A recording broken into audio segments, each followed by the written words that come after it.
Good morning sa lahat na aking mga followers. Shout out sa inyong lahat. Thank you so much sa mga nag-follow sa akin. Ito naman nakarang araw nagka-canvas tayo ng ng mga laminate na ipapalaminate ng mga tao. Ito ngayon, ang dami ko nang gawain. Ito pa.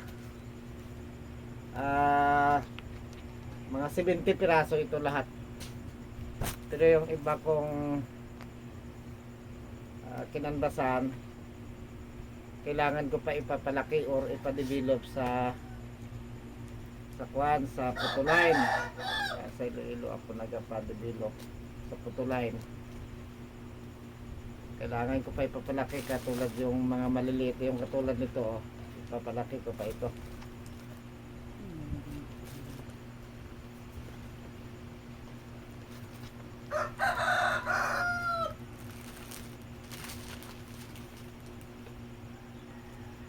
Ito, ganito yon.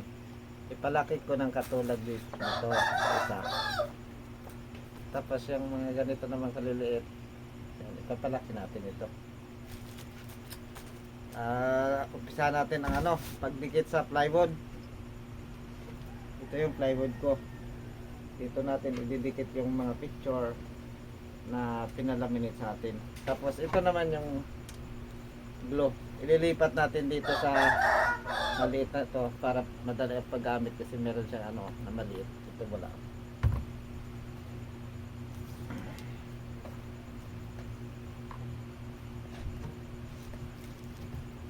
Ganito yung trabaho ng naglalaminate ng mga picture.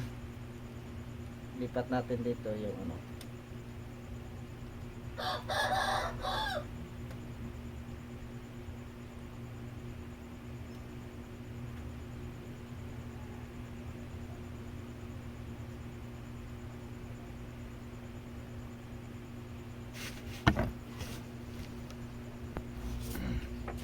ito guys, dikit na natin. Kuha tayo muna ng ballpen. Sana yung ballpen.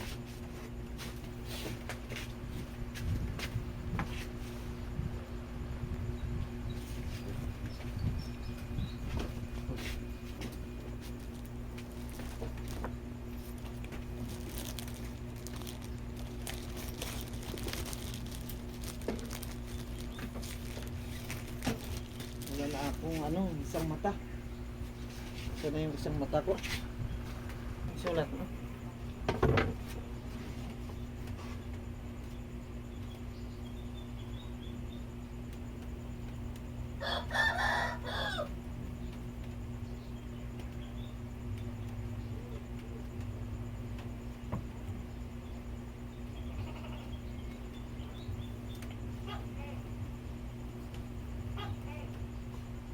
Ang purpose nito, mga sir, mga ma'am, kung bakit isinusulat ko yung pangalan ng nagpapalamit sa likod para malaman ko, hindi ko makalimutan pag nag-deliver ako kasi yung mga kinanbasan ko halo-halo na yan pag nagdikit ako, kaya kailangan susulat ko yung pangalan ng may-ari dito pati address para pag deliver ko hindi ako mahirapan.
ganito pag naglagay ka ng glue sa likod ng picture para yung glue hindi magkalat dito sa sa picture mismo, kasi pag nagkalat dito yung glue dito, magdumi na yung magdumi na yung mo, yung gawa mo.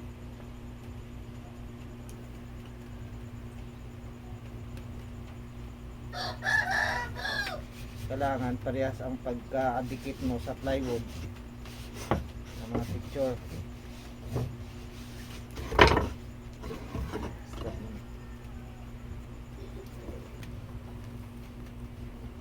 Yung ibang mga picture na pinalaminate sa akin, nasa cellphone pa, papadevelop ko pa yun.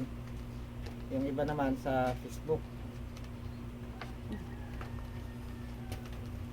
Tapos yung send sa akin sa Messenger, save ko pa yun. Pagka save yun, papadevelop ko na. Ito mabuti at malaki na, hindi na ako gastos. Kasi pag nagpa-develop ka nito, 32 yung isa kung kung photographer. Pero kung hindi ka photographer, wala kang discount, 60 pesos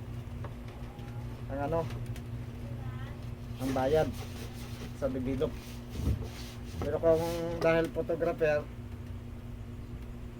yun, may discount yun.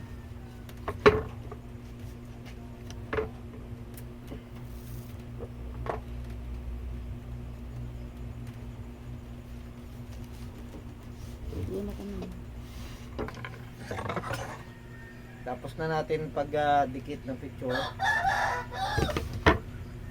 Lining na naman tayo sa gilid. Ito, yan, gold. Tayo, malam ko dito. Kaya mo din.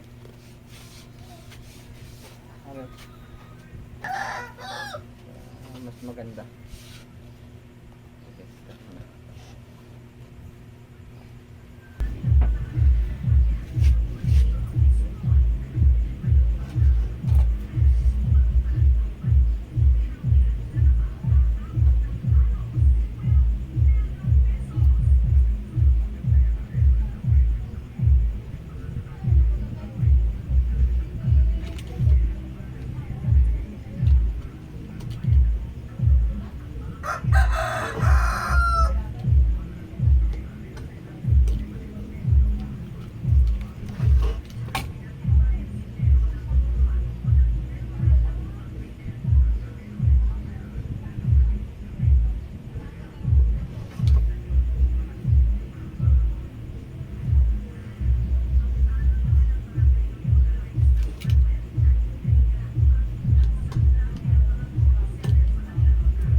Tapos na guys, mamaya sa sunod natin na video ipapakita natin sa inyo yung pag-glue, kasi yung katulad ng mga picture na ganito, yung printer lang, hindi siya sa processing na develop, matutunaw yan siya ng ng chemical.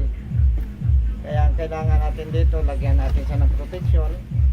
Itong picture katulad ng gluhan ito, para hindi siya matunaw ng polymer.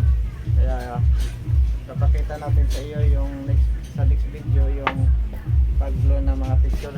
Dito lang muna tayo, marami pa tayong ididikit ng mga picture yan, pero pinapatuyo ko pa yung pininturahan ko na plywood.